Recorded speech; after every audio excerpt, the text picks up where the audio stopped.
Bonjour, nous sommes le 28 mai. J'apprends sur Internet que le cabinet de conseil américain Glass Lewis invite les actionnaires de Tesla à refuser le plan de rémunération d'Elon Musk de 56 milliards de dollars. Plan de rémunération de 56 milliards qui doit être mis au vote lors de la prochaine Assemblée générale le 13 juin prochain. J'avoue que les chiffres me donnent le tournis.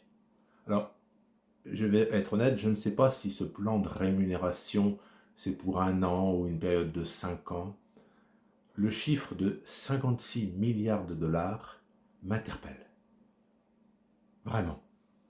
Je crois me souvenir qu'il y a quelques semaines, la rémunération annuelle de Carlos Tavares, PDG de Stellantis, le groupe automobile issu de la fusion de Peugeot-Sochaux Automobile et Chrysler-Fiat, cette rémunération était, je crois, de 300 millions d'euros pour une année. Ce qui me paraissait, et à beaucoup de gens, une rémunération élevée. S'agissant d'un plan de rémunération de 56 milliards en faveur d'Elon Musk, je sais qu'Elon Musk est un des 2 ou 3 milliardaires les plus fortunés au monde. Et que donc, bien sûr, eu égard à son rang, le plan de rémunération se doit être coquet. Mais, je le répète, je trouve que les chiffres donnent le tournis. 56 milliards. Je suis un passionné d'histoire. Et donc, en faisant quelques recherches, j'ai pu découvrir qu'Henry Ford, le PDG américain, qui n'était pas catalogué comme étant un affreux gauchiste, avait au début du XXe siècle estimé que le PDG d'une entreprise ne devait pas être rémunéré plus de 20 fois le salaire le plus bas de l'entreprise. Dans les années 70, les anciens comme moi se souviennent du Canard enchaîné, qui avait fait scandale en publiant la feuille d'impôt de M. Calvet, alors à l'époque PDG de Peugeot.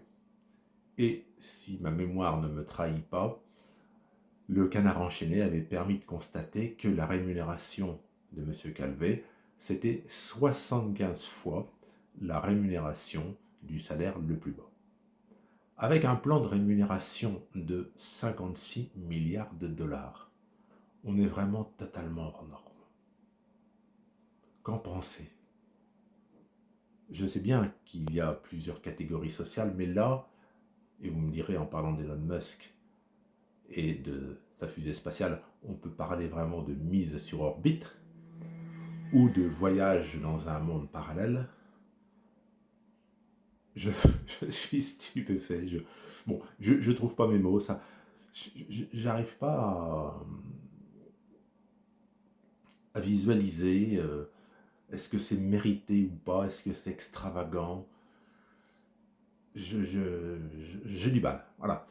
Et donc, j'aimerais à vous qui suivez ma chaîne que vous preniez le temps de commenter, tout simplement, de dire ce que vous en pensez, quel est votre ressenti. Est-ce que vous trouvez ça normal? Est-ce que vous êtes pour, contre? Est-ce que ça vous laisse indifférent? Est-ce que ça vous paraît normal vu le personnage qui est hors norme? Voilà, je serais très content que vous preniez le temps de commenter cette actualité. Je vous en remercie. Bonne fin de journée. Au revoir.